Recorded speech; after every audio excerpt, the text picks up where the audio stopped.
Okei, tamsta tkäkistiko. Nisto ako kakaputakaki, nyt sto tukänai. Takti poi sippuma piiki sitikeitsitä piisen. Good morning, or good afternoon. It looks like morning from here. Good afternoon. I'm really glad for you guys joining me. I really want to have a discussion on this, and I've been wanting to do this in our community for a while, but I haven't had that opportunity. So my name's Nadine, Eagle Child. I'm from the Blood Tribe. I have 3 children, 2 adopted children, 10 grandchildren. And I currently work in Sitsica at the Old Sun Community College as the IBSW, which is the Indigenous Bachelor of Social Work, program coordinator. So I've been there a year, March. And my interest in lateral violence came about through my experience of lateral violence. But these were the questions I was looking at when I experienced lateral violence. And I was doing my second degree was in 2017 to 2019 with the late Dr. Betty Bastine, who ran the program at Red Crow College. And for me, it was a life-changing program because it reconnected me back to our Sitskate ways. I understand our language, but I don't speak it fluently. I was one of the kids that my parents said, me and my younger sister, you guys are going to learn English, so you don't need the languages, it's not going to benefit you. But all my older siblings speak fluent Blackfoot. So I still not immersed in the language like over the years since my parents passed away. But now that I've been working back in the educational institutions, I'm hearing it, right? And it's coming back to me. I'm really proud of that. But Betty got me interested in this. We were talking about this in the program. And, but I never got a chance to do any research on it then. We just talked about it. But in the program, in the social work program, some of us most of us were working full-time and we were able to go to school full-time because our classes were on Friday evenings and Saturdays. So we had no life. But when it came time to do our practicum, we couldn't take the time off to go and do a practicum somewhere. So we had the option to do like a project or something. So 3 of us girls, we got together, and a couple of them went to a session in Lethbridge that was on racism and something else. The Department of in John Humphrey Center for Peace and Human Rights came down from Edmonton, and they did a community session on racism and the lack of resources for anybody who was experiencing incidents to go to. So the nearest place you can go to file a complaint on racism, and that is in Calgary, right? And a lot of people in our area, in Lethbridge, we call it the Deep South because it's so racist there. A lot of the homeless community and that people are like, what's the point of saying anything, right? So you just kind of normalize the racism. So we formed a group called Beast Meeks White Buffalo Trailblazers, and our job was to go out into community and have people come to us, so we would do the complaining for them, right? So if you were followed around in a store and you don't feel comfortable there, or there was outright racist incidents happened to you at the business, we would call them, the manager, and say, okay, look, this is what happened. What are you going to do about it? So that's where our work started coming. We were advocating for the community, and we got a lot of calls, a lot of different stuff, right? But anyway, so people got to know us 3 girls. So I'd be walking through the store. Somebody would come up to me and say, oh, you're doing some good work. I know you're doing some work on racism. But are you going to tackle lateral violence? Are you tackling lateral violence? And I'm like, no, that's beyond my capabilities, my capacity. I was just doing my social work degree at the time, right? So I thought, no, I said, I can't. We don't have the resources right now, and we can't. So, but anyway, people would still start telling me their stories, right? So I didn't get a chance to start doing research on that until my master's, and I had the opportunity to tackle it after I had a couple of lateral violence incidents that cost me my job, my last two jobs, directly from lateral violence. Throughout my life, I've never experienced that. Like, I probably had subtle lateral violence directed at me, but I'm not one that pays attention to little stuff. So, but these are outright lateral violent actions toward me, and so I really had to dig deep in order for me not to retaliate and wish bad things on that person, hey, on those two people. And I had really did a lot of praying for them, right? But I have this timeline. This is from Canada, and I couldn't find anything from the US. I just wanted to show you a timeline to give you an idea how long our people have been dealing with colonialism and the residential school stuff. So it's really fairly recent, right? This one, it all started in 1620s, and that goes for both sides, right? The border separated us, but it's still basically the same. The missionaries came around the 1600s when they discovered us, and then residential schools started coming up. All these policies were going, they mirror each other here and in Canada. But it wasn't until the 1800s when the missionaries and that were determined to have the schools take the children away from the families, right? It was really pushed on both sides. So children sometimes were kidnapped and forcibly taken. We all know the stories of the children being found at residential schools now. I've heard stories from our elders. We had a session on residential schools when I was working at the University of Lethbridge. And one of our elders, Mike, said, I got sent to Dumbo up, I think that's by Edmonton. He got sick, so that's where they sent the kids when they were sick. So he got sent there. He said, I got sent with 3 other boys, so there was 4 of them that went up there. He said one of the kids went missing. He just never showed up that next day, but they just thought that he got sent home. And they were never told what happened to him. So years later, I think he was there 6 years maybe, he goes home, the boys go home, and then the parents of that kid are telling them, where's Mike, or where's Danny, or whatever, right? He never returned from that school. They never even told the parents. The parents didn't even know that their child died at residential school. And Mike and his friends all thought that he was lucky guy, got to go home. So, there's a direct story right there of people who know that these kids died in these schools, right? So I just wanted to give that timeline, and then this kind of mirrors the schools. Like I said, 1600s when missionaries came, 1800s is when the schools were, children were taken and stuff. And then here in the US, your last school closed in 1978. And in Canada, it was 1996, so fairly recently. I was doing research on residential schools here, and this one came up, the most notorious school over here, apparently. I can't imagine how big that school was. Look at all these kids. But anyway, this one I like, it says Carlisle. I'm saying that right, hey? It's Carlisle. It was marked by its significance as the first federal off-reservation residential boarding school, and it influenced systems in Canada and Latin America with its philosophy of complete assimilation through cultural genocide and strict military discipline, which it was the same back home for a lot of our people too. But this school was run by Pratt. I think write his first name down.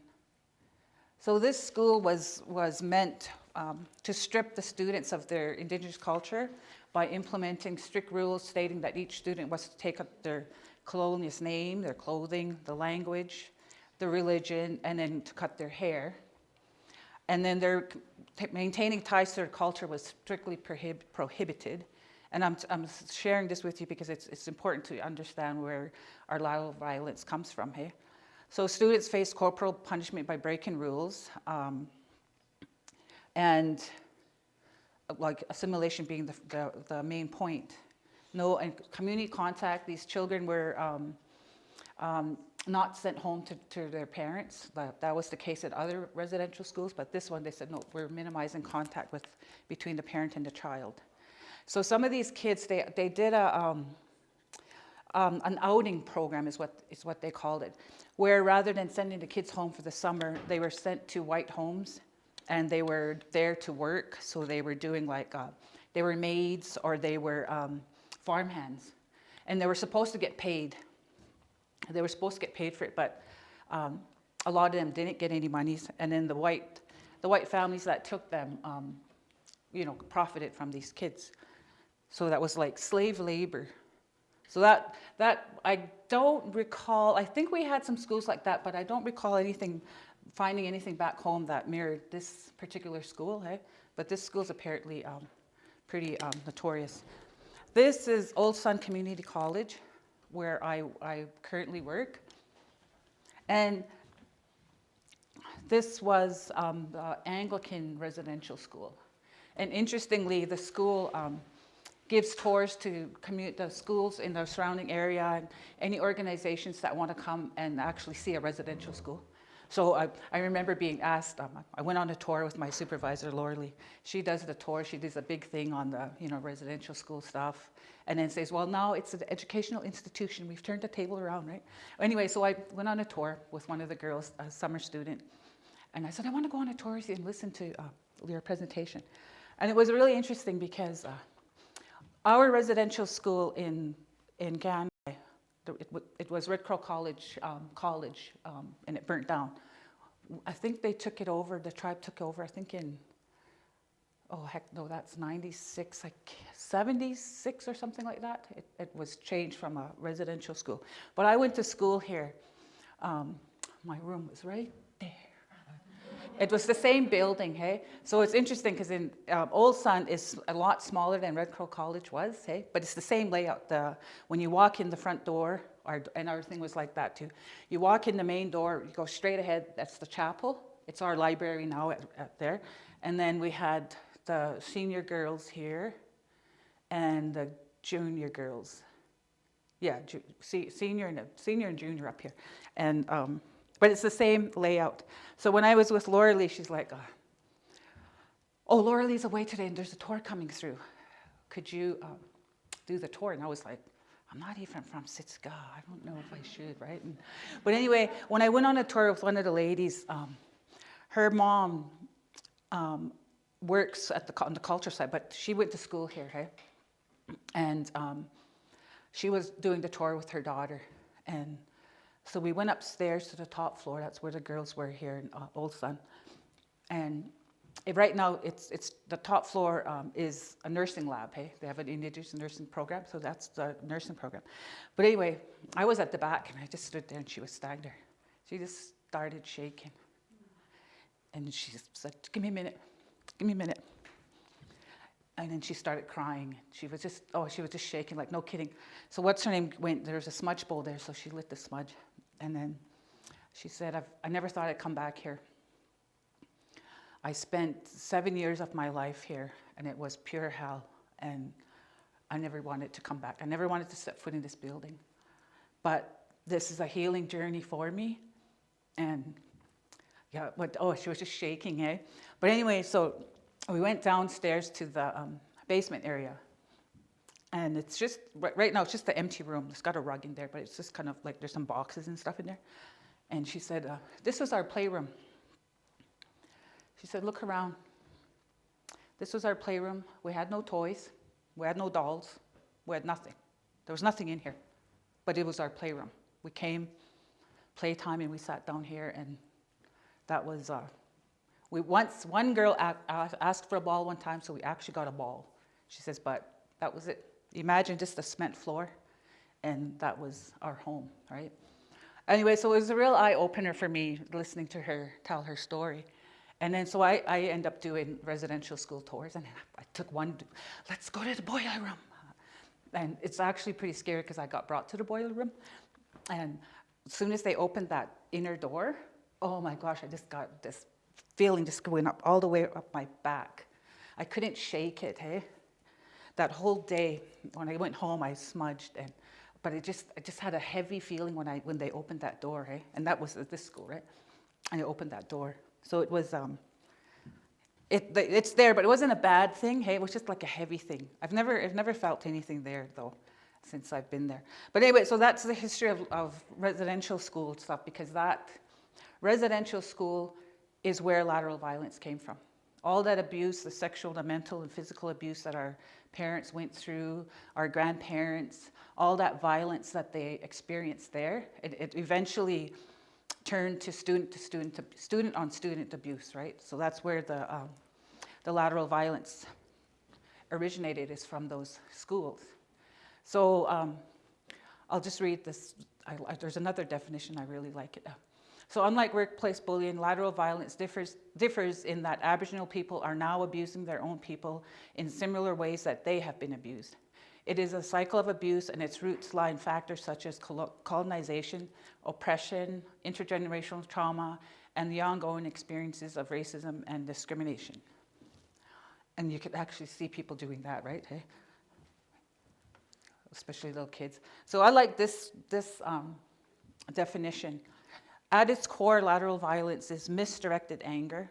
It causes us to harm others based on what's been done to us by somebody else.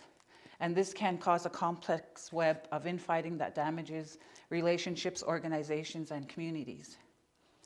And when you're actually going through lateral violence, it's pretty hurtful, you know. I want you to take a look at this and look at what, if you've experienced any of these things, and then we'll kind of discuss a little bit about it. So that's why I'm kind of moving fast, because this whole point of this is for us to talk about this, hey? I've seen this one. I worked in I won't say what institution it was, but I was the new person, and we're having a staff meeting, and I sat at the back, okay? I sat off to the side, and I generally just like to observe people, hey? So I was sitting there watching. One of the senior staff come walking in, and then there's two girls sitting there, buddies, hey? And that woman's talking, hey? She's standing at the front, and she's making a point about something. I could see those two girls, and I was just like, oh, wow, you know. But anyway, this, you know, directly rolled their eyes at each other. And that woman talking, and I thought, oh, okay, I gotta watch out for these two. Hey? So these are some of the stuff that, like making snide remarks and comments, gossiping. Like I stated earlier, I lost my last two jobs due to lateral violence. The last one was pretty hurtful. The person I worked with, I thought was a friend of mine. We went out for supper, went to play machines together. She was always telling me about her children. I knew her children when I worked at the U of L. Her son was one of the kids I worked with. And anyway, so I thought she was my friend.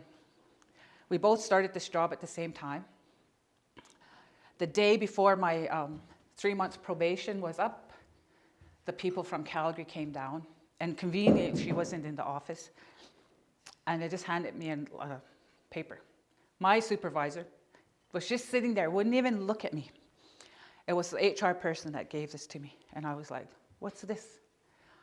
So on there, it had some allegations from my coworker, that I was not coming into the office, because we were working, you know, our office was in Lethbridge, but the main office is in Calgary, and that I was asking her to do my work for me so I could leave the office during the day, and that's not the case. Anybody who knows me knows I'm a really hard worker.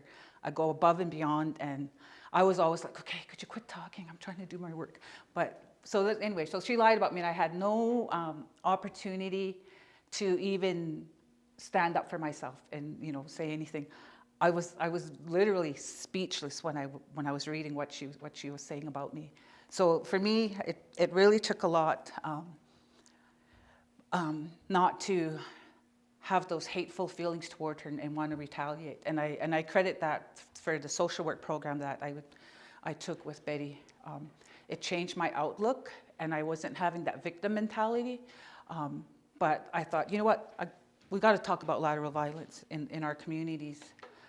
So who dishes it out? Well, coworkers, could be your boss, your friends. Something that you have a right to It was the day before my probation was over. I was still on probation. I couldn't do anything. Yeah, I had no recourse whatsoever. No. I could have, the thought came to my mind to call the ASWB and file a report against her because she's a registered social worker, but I thought, no, I was taught not to, you don't do bad things to people, you might come back at me, hey, so, but that thought crossed my mind, eh? I'm human, huh? But yeah, no, it was 3 months, the day before my 3 months probation was over, so I had no recourse at all. It was, I tell you, I just went home, called up my friend, and told her what happened. She picked me up. We took a drive to the mountains, and she just let me cry, and, oh, that bitch, you. Yeah, so I had a good cry, and then I was just thinking, okay, what would Betty tell me? What would Betty say about this situation, eh? So, but thanks to her lateral violence behavior, I landed this job with Old Sun, and now I'm doing what I never thought I would do, and I'm teaching social work classes, right? So it was a godsend. So some of the effects, I remember my niece was dealing with lateral violence. She worked with health services in standoff. She just graduated with her addictions degree, and she started getting picked on because her supervisor was the auntie to this guy she was dating. He had split up with his wife months before, right? So then he started dating my niece, and then the aunt found out that she was dating the niece's ex, and then the lateral violence started getting dished out toward her. I think she lasted six months there, but she said, I'd just be crying on my way to work. I'd just be crying before I even get to the office. And so her boyfriend finally told her, why are you doing this to yourself? Quit that job. You'll find something else. So she did. She said, I don't know why I was putting myself through that torture, but yeah, it was her. She was losing weight, and she said I was really emotional and teary-eyed. Anything would just make me cry. Okay, yeah. So she felt so bad. She found a job pretty much right away. So moving on from this heavy stuff, what I found, my research was looking at how we can use our Blackfoot ways, our teachings, what we learned in our social work program. How can we use that to help, because it's lateral violence, we have to heal from it, eh? It came from all this hurt, all this intergenerational trauma, all the stuff that the learned behavior in schools, those people that were getting abused and that they came back into our communities, and then they dished out what they learned into schools. And then it just had like a ripple effect, eh? There's the lateral violence in the schools, and then they come home and it just keeps going and going and going because nobody's doing anything about it, eh? I know in our community nothing's happening. When in our social work class, one of our classes was at the Akugatsin, so we're Red Crow College TP, and we were up there. We got to feed the Ganatumi dags.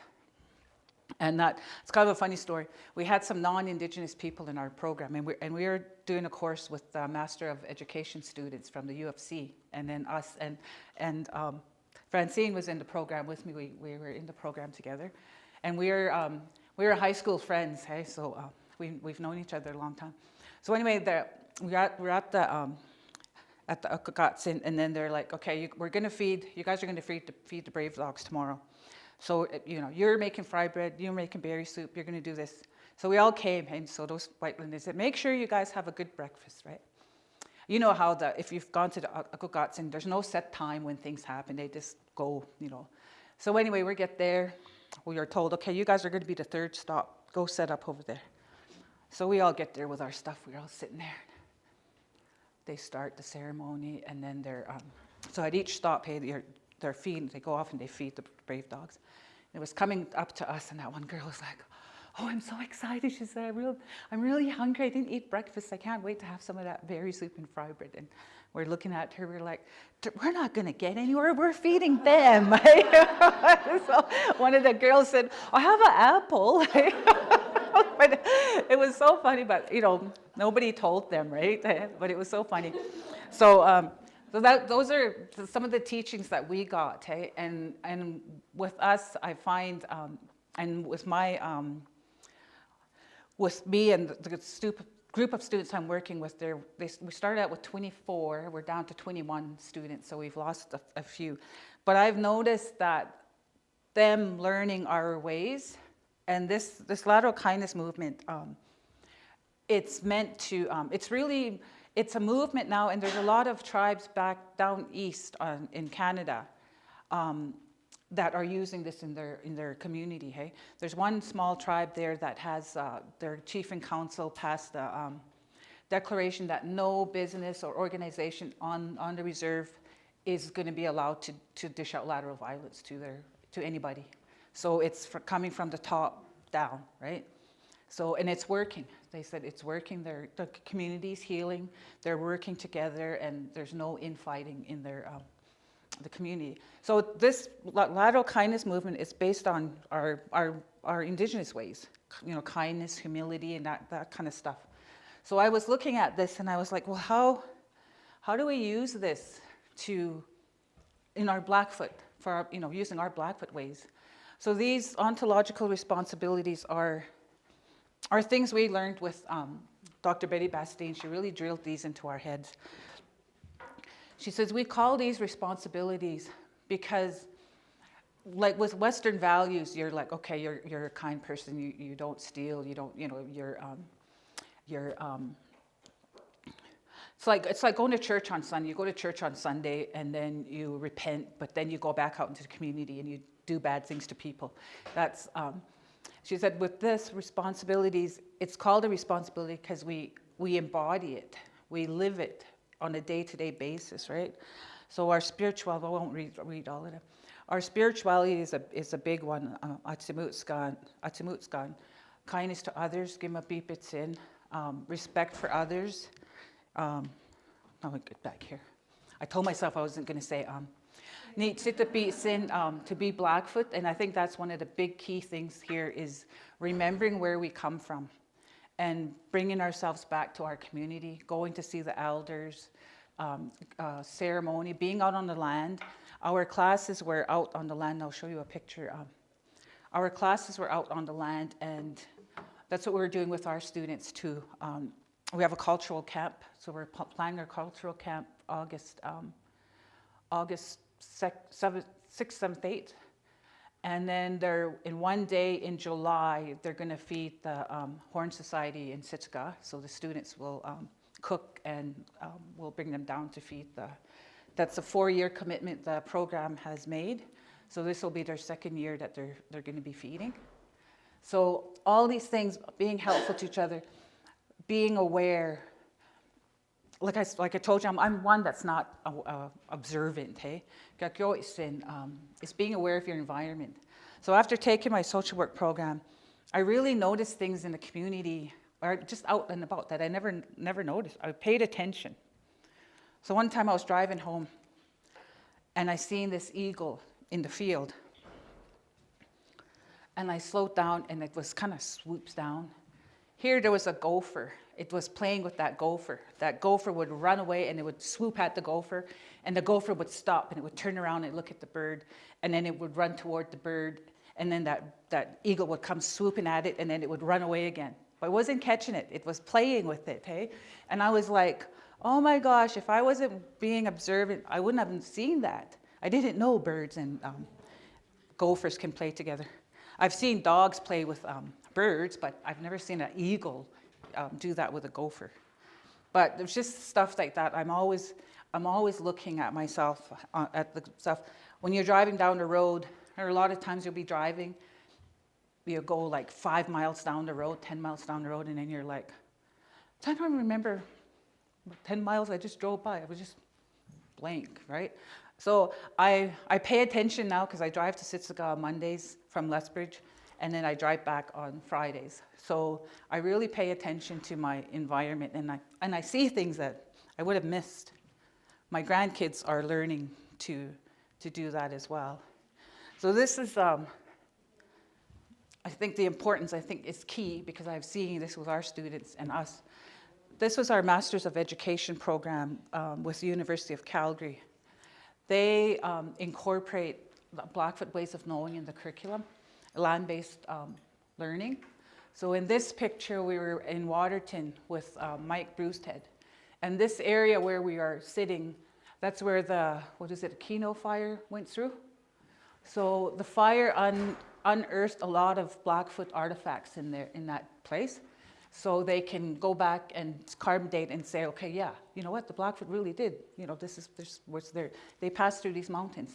So there's proof that our people were up there.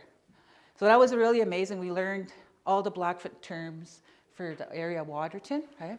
And then this was at the confluence of the Old Man and Belly River. Now this was an amazing story. I had a video, but I couldn't find it. We're sitting right on the bank of this river, and just over here, the Belly River and the Old Man River come together, and you could just see the different colors of each river, and it comes through, and we're sitting on top of this, over the water. And I always have my phone because I could take a picture. So we're facing the river. Mike is standing like this, and he's talking to us, and he's telling us how he got the name Nina Bixie, his Indian name. And right behind him, looking, I just seen this eagle come flying right behind, right alongside of us. And then everybody was looking, so he turned around and he was like, Pita. So that bird just flew right alongside us, then it flew up and it circled around us. And Mike was standing there and he said, do you see that? This is an experience you're never going to have again. This is an experience where the land is acknowledging that we're here, and it wants you to know that it sees you. He says you could take a name from this moment. You could use this moment and take a name from it or give it away. So I had my grandson at the time, I think was 6 months. I named him Ikiniputta, which means gentle flyer. So that was his baby name. But that was a really surreal moment, like no kidding. Some of those ladies were just crying. It was really emotional, and it was just amazing, right? It was really amazing. And this one, we had a buffalo harvest, and this guy's actually from here. I can't remember his name. Dustin. He knows the ceremony to kill the song and the ceremony, the protocol to kill that bison. So he did that, and then we all got a chance to harvest the bison. We were given the rights to harvest the bison. Hey? So that was a really awesome moment. I'm really pushing Old Son for us to do that, because the feelings you get, and then I got a picture of myself holding the head. Hey? It was really awesome. So that was that, and then this was some of the sacred sites we went to. Our elder was Blair First Rider.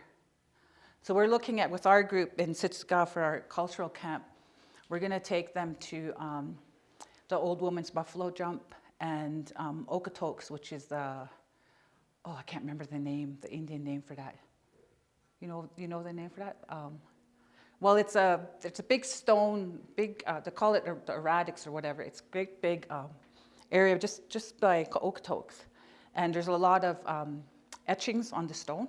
So there's a story behind it, but I can't remember what the story is behind it. But that's where we're going to take our students.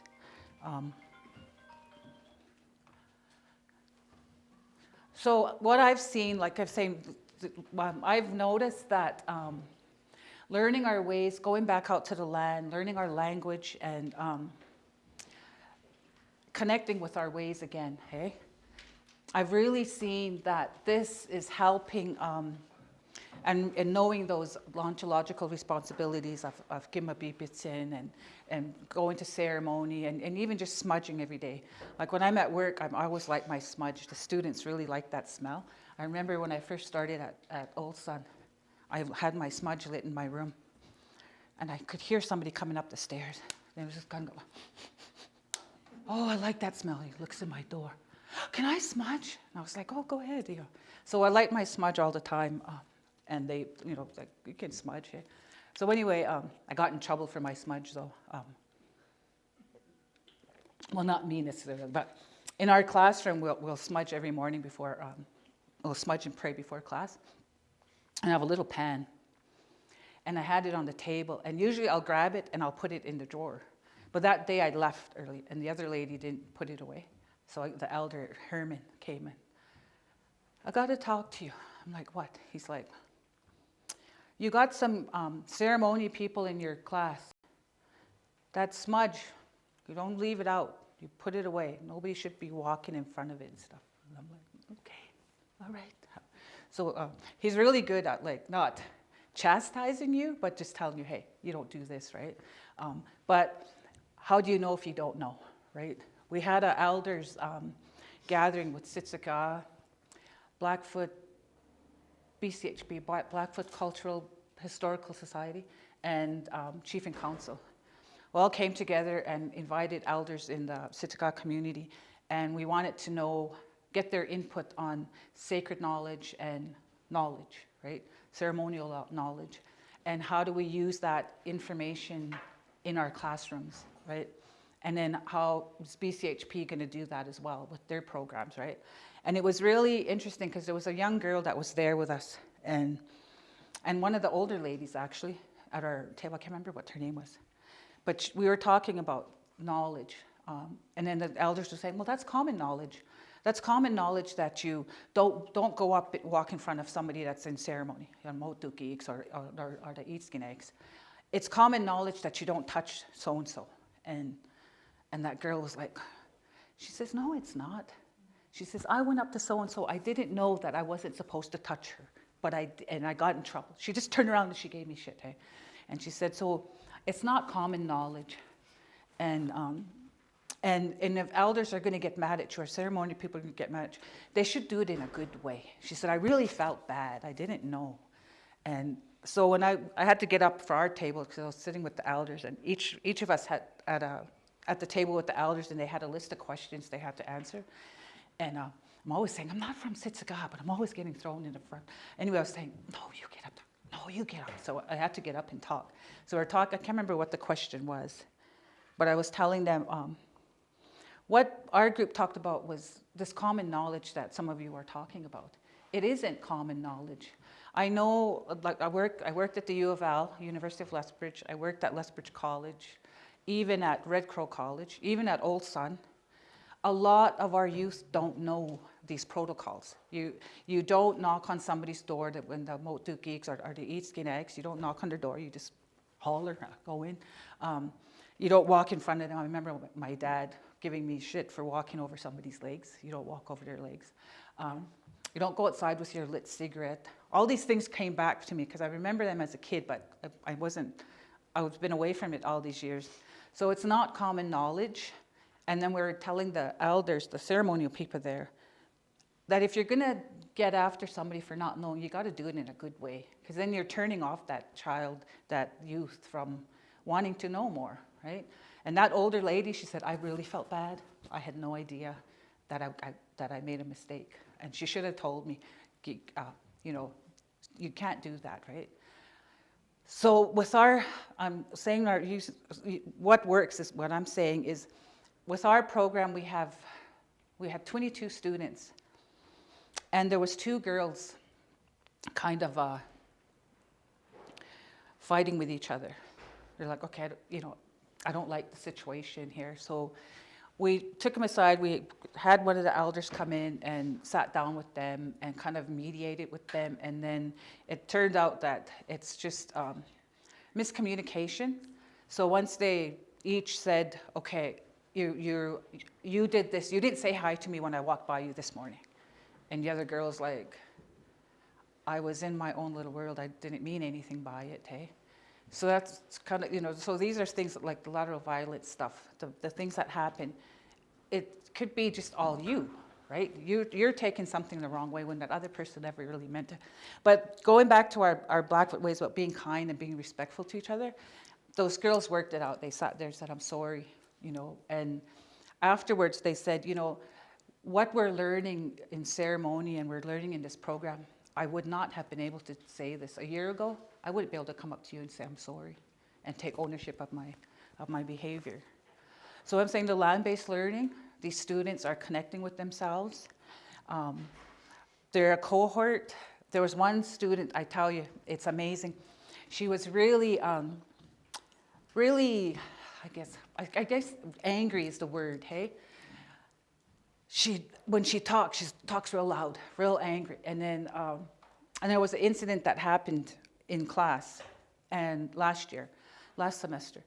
And the whole class got shook up by it. There was like 3 girls in, but she was kind of the instigator. So we ended up having to call the health center, and there was a and Louise, one of my coworkers, she has mediation training. So Louise and then a psychologist from the health center came, and they did a debrief session with the students.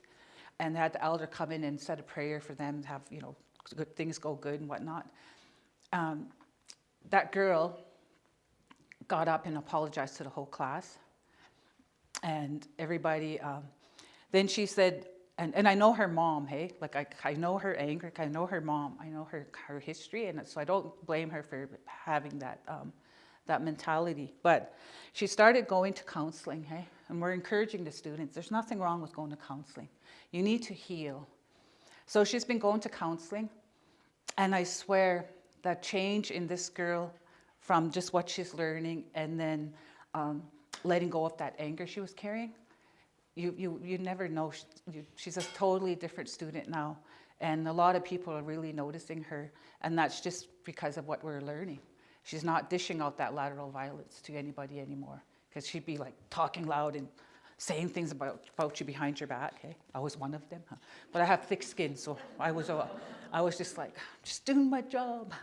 But yeah, she's like, you're just picking on me. I'm tired of you picking on me. And I'm like, I'm sorry. I said, but I haven't even talked to you. I said, if I picked on you, I apologize. Let's talk about it. But it's important for us to let go of our ego and that victim mentality, which is where she was coming from, hey? So I think, for me, like in this previous slide where the lateral kindness movement, we got to come up with a new term for it. But my focus with what I'm doing is using our Blackfoot ways, our ways, hey? Getting the students to get back to reconnect with themselves, because it's that intergenerational trauma that allows us to continue with treating each other in bad ways, right? Like I said, there's that tribe down east that they have a community, what did I say? They have a bylaw or whatever that no organization or business in that community is going to be dishing out lateral violence to anybody. And it came from chief and council, came from leadership. And I think that's where we need to start too, because nobody in our community is doing anything about it. And I see it in Sitsaga too, and it's everywhere. But it all comes from residential school. That student-to-student abuse that was learned there came back into our communities, and we're still dealing with it. So we have to do something about it, right?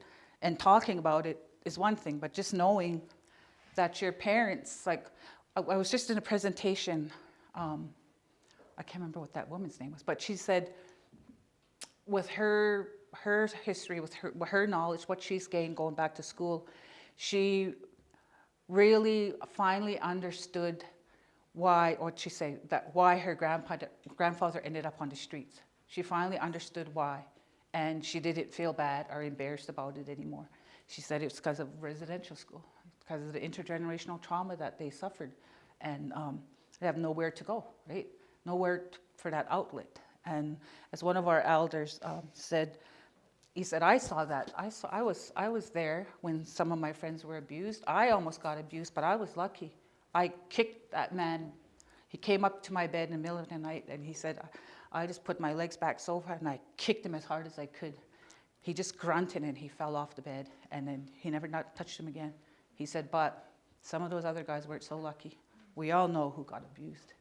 He said, so when I see my buddies on the street, a lot of them have died. He says, I don't blame them for being there, But he said, what saved me was ceremony, was our language and our Blackfoot ways.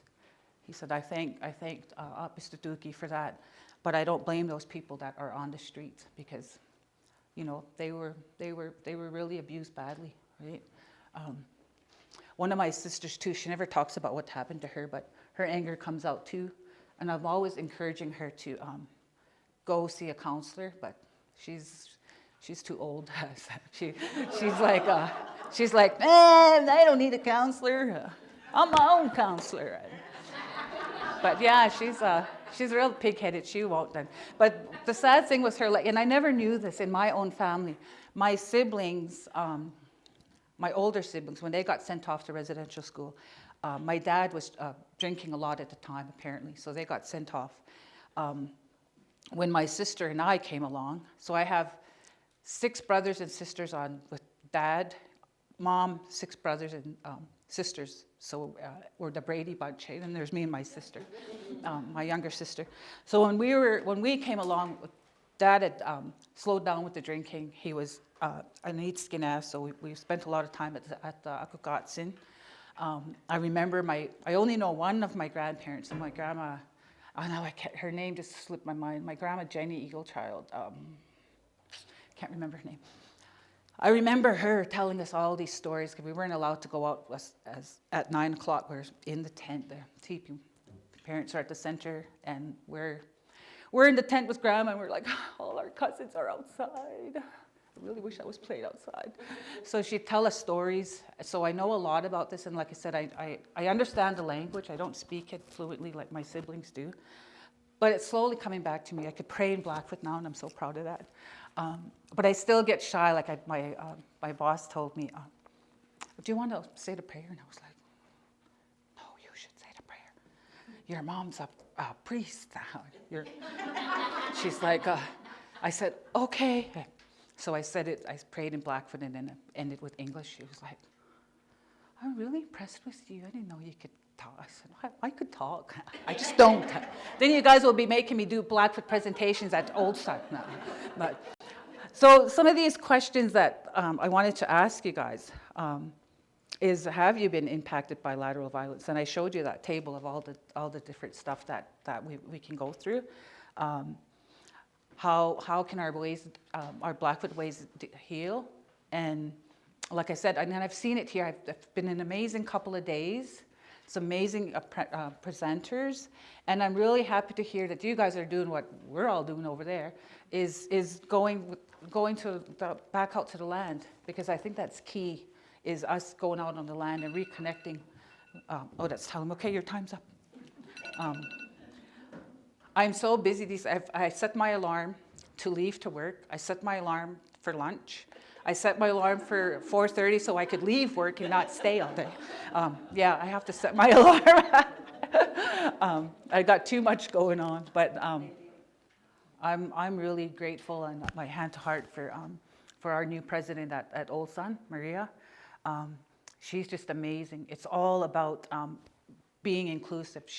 We have bi-weekly team meetings with the coordinators, and she said, I was just at the board. This is what, So she's real transparent. So we all know where Old Sun sits finance-wise, community-wise, what the board wants us to do. We're all working as a team. And I swear, like the last place I was at, and like I said, the lateral violence, I lost my job. I didn't have it, not that job, I was just talking, the one previous to that happened to be the president's niece, who was only working with us for the summer. And I never got a chance to say it wasn't till after I got let go that I saw her complaint against me. And I was like, oh my gosh, like I never did any of that stuff. Anybody who knows me knows I don't go around picking on anybody. I was bullied as I was growing up, so I definitely don't do that to other people. But yeah, I never had a chance to even give my side of the story, or even to say, hey, that's not true. Like, why are you saying this stuff?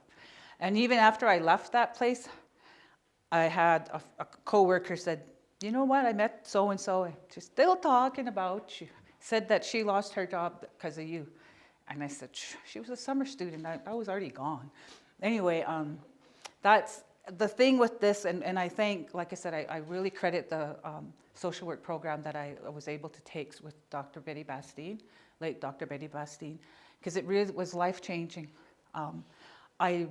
got rid of that victim mentality. And like I said, those incidents would have broke me, especially the last one, losing my job just the day before my 3 months probation. I had no recourse.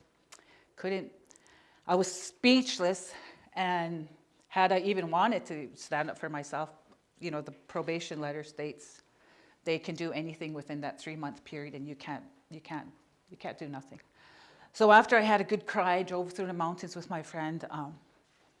I just said, okay, Nadine, get your shit together, and you say a prayer for her. I bless you with love, and I release you, and I let you go. I just kept on, and like I said, thanks to her behavior, now I have a dream job. I IBSW program coordinator, and I'm teaching social work, which is something I never thought I'd do. It's been amazing. But looking at this stuff, right? I've been wanting to do this presentation for a while, especially in our community, just based on what I've gone through. And then I know, like I said, with my community advocacy work, people were always coming up to me and telling me, are you going to take on lateral violence? Are you going to deal with lateral violence? And I'm like, but we could go in and advocate for people, but if his leadership's not on board, like our president is not going to allow somebody to be picking on another employee, but we're a smaller college too. So, but we need management on board. We need community to stand up and say, hey, let's stop this. We got to stop. Our whole community needs to heal from intergenerational trauma, because we're a hurt community, and we're just dishing out hurt. It's like racism. You're just put up with it because, well, these white people are going to be racist to us anyway. There's no point saying anything. Just put your head down and walk away, But we need to stand up for it. And it's the same with lateral violence, hey? So it's hurtful, and it could be your own family. I see that. And with social media, oh my gosh, I have to unfriend people because I'm just like, wow, you're so hateful. And at their own family, their family's fighting on Facebook, and I'm just like, you guys should be sitting down together and talking about this, not putting out your laundry on Facebook. But on Facebook, you're behind a screen, so a lot of people dish it out on Facebook. Everybody sees that, right? But yeah, I think like our leadership, we need to sit down and say, hey, what are you guys going to do about lateral violence? You got to have some training for a lot of our people, like being a manager. We should be having some training for them. Talking about this should be mandatory training for anybody coming into an organization. We're not putting up with this, right? So the way I see it is what we're already doing. We're using our Blackfoot ways. We're in a healing journey for those of us, and I heard some people say that in these presentations, that going back to the land ceremony, it's been amazing. You're still on a healing journey. I think we'll be on this journey our whole lives, right? You're not just healing yourself, but your family. Like, I really tried to help my older sister, but she's like, I don't need counseling. But I kind of deviated from my story. So I grew up around the culture and the language and the land, hey, and the ceremonies and stuff. And my sisters were, my mom's side, they were involved in the Sioux Sundance with the piercing, right? So we'd go there too and do the thing. And so I'm aware I'm there. But my sisters who live over here, I wasn't aware that they never experienced that stuff. They were already gone. My dad, like I said, was drinking heavily at the time. So one day I was talking about something, and one of my sisters kind of snapped at me and said, you're really lucky. You and Benito are really lucky. And I'm like, why? And she's like, well, because you guys got to go to ceremony with Dad. You guys got to do this and that with Dad. We never had that. I was off. I got sent off to my aunt. Rose got sent to residential school, and we never got the teachings you got with Dad. And I was like, I didn't know that, right? But so one day when we had our class, I told you we had one of our classes at Akukats in when we were doing our social work program. So the horns were going to come the Eatskin were going to dance out. So I called my siblings and I said, you know, you guys want to come over, come across? The Eatskin are dancing out tomorrow. They haven't gone to the Sundance for years and years. So so they're like, oh yeah, okay. I said, Red Crow College has a teepee there, so we have a place, just look for a Red Crow College teepee and I'll meet you there. So they came. Lena never experienced this. Rosella did see my dad. Anyway, so we're sitting there, and when they're going to dance out, there's the white horse was right here, and the black horse was over here.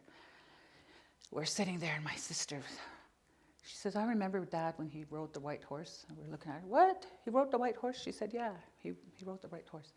And my dad used to sing. Hey, he'd be one of the singers for the dancing out. Anyway, they're coming. You know how they come to the entrance with their pole and I'm almost going to start singing. Shucks. Woo, woo. But you know, when they come out with their poles, and I'm sitting there, my sister's sitting beside me. Oh my gosh, they just started crying. They hadn't been up there in a long time, and then I started crying. But anyway, we got to get their faces painted too. They hadn't done that for years, right? I always bring in my grandkids over there. Last year, my grandson really embarrassed me. I was like, get your face painted. Just hurry up. He was really scared, but he's painted his face before. So anyway, I was like, this guy cried the whole time I was in there with him. I was so embarrassed. Oh, don't worry. These kids do that all the time. Hey? And they was outside. Geez, you're a bad boy. Just embarrassed me. But he was really bad. Then my sister paints his face. He's just like, you know, no crying. Hey?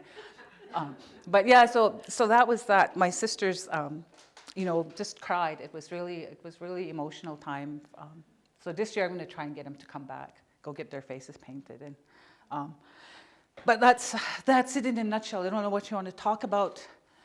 Some of this besides, yeah, we need to have leadership involved. It's not going to work. But the starting place is just sitting here and talking about it.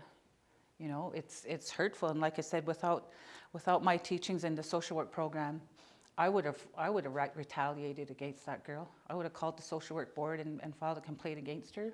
But we're taught not to do that because something bad might come back on you or my family. So I just prayed for her. I still pray for her.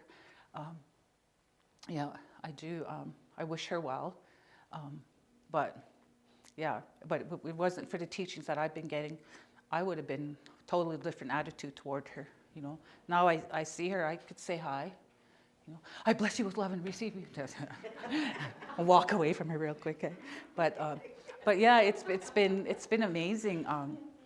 It's my healing journey, and I never thought I would go on my master's program, but Dr. Betty Bastine really encouraged me, and the program I went through was the Master of Ed. Like I said, it incorporates our Blackfoot ways, our language, and the land-based learning.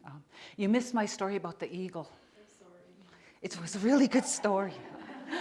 I have a video, but I'll just I'll show you real quickly. I have to show you.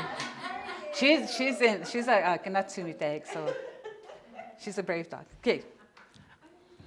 This one, we're with Mike Bruised Head. And right by his place, the confluence of the Oman Bell River. So we're right on top of the water, sitting there. Okay? We're facing the water, and Mike's standing, talking to us. And he's explaining where he got his name, his Indian name, Nina Bixi. Okay?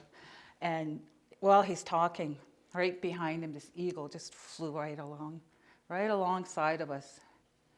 And then it flew up and circled around us. And then he was like, this is a moment you're never going to experience again. You know, it's we've been blessed by that eagle, and then he said you could take a name from this moment. Hey, so I was telling him I named my grandson Ikiniput, Gentle Flyer. That was his baby name. Hey, but it was really amazing. He was just explaining his Indian name and the significance of having an Indian name, and then that eagle just. I have a video of it. I'll show it to you. No. But it was amazing. It was really really nice. And then from here, we went to that buffalo jump just down the road. And then I just kept finding in Niskim. I kind of got scared. I was like, okay, I'm not going to pick him up anymore. But yeah, I was in a good space, and I went down there and I was just praying, please, mom, please help me finding this skin. Let me find him. And then I found, I just kept, they just come out. But the first time I ever went looking for some, I wasn't in a good headset, and I never found any. But some of those students, I got one. But yeah, that was an amazing day. But that's my belief that us dealing with lateral violence, it's coming back, goes back to us going back to our Blackfoot ways, our Siskiyik ways, remembering all the stories, hearing the stories. And the language, like one of our elders said, and somebody said that at one of these presentations, the land around us, the plants, the animals, the rocks, and that, they know our language. So if we lose our language, then the plants and the animals and that aren't going to hear us anymore. They're not going to understand us. So it's important for us to learn our language. Because I never thought about that, but yeah. Our ancestors and that were out on the land, and they're talking in Blackfoot. It's like my one friend has a dog, talk nothing but Blackfoot to that dog. Doesn't understand English. So you tell it, come. I stood. But yeah, it doesn't understand English, eh? Because the owner just spoke in Blackfoot to that dog, and now it knows Blackfoot, right? But that's my thing. We could have a discussion about it, or you could just think about that. The impacts of lateral violence, right? And like I said, back home, it's alive and well. I see it in Sitsica. I hear it from people telling me what happened to them and what they could do. Well, you could complain to management, but if management is the one dishing it out to you, then you have no recourse to go. Like back home, if you're getting bullied on by somebody, let's say Kainai Wellness, and you go to the manager, they don't do anything, and then the manager, her boss is her brother, and then you go to her brother to complain, you think anything's going to happen, right? That's not going to change. It needs to come from leadership, needs to be on board. The community needs to start getting together and, hey, let's talk about this. It's hurtful, but you don't need to deal with it alone. But we could do it in a good way, right? Using our ways, not what Western ways, right? We need to take it back to us. We know what we need in the communities, right?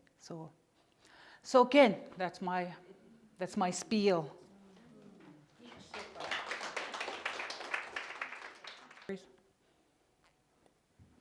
And the language, like one of our elders said, and somebody said that at one of these presentations, the land around us, the plants, the animals, the rocks, and that, they know our language. So if we lose our language, then the plants and the animals and that aren't going to hear us anymore. They're not going to understand us. So it's important for us to learn our language. Because I never thought about that, but yeah. Our ancestors and that were out on the land, and they're talking in Blackfoot. It's like my one friend has a dog, talk nothing but Blackfoot to that dog. Doesn't understand English. So you tell it, come. I stood. But yeah, it doesn't understand English, eh? Because the owner just spoke in Blackfoot to that dog, and now it knows Blackfoot, right? But that's my thing. We could have a discussion about it, or you could just think about that. The impacts of lateral violence, right? And like I said, back home, it's alive and well.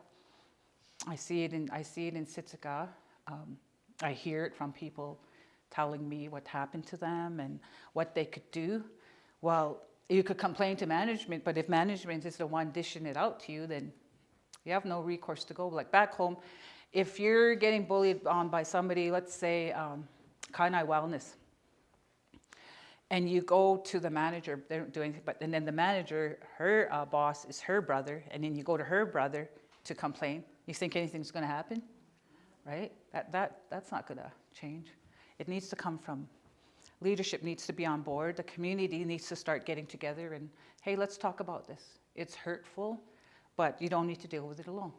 But we could do it in a good way, right? Using our ways, not what Western ways, right? We need to take it back to us. We know what we need in the communities, right? So again, that's my spiel.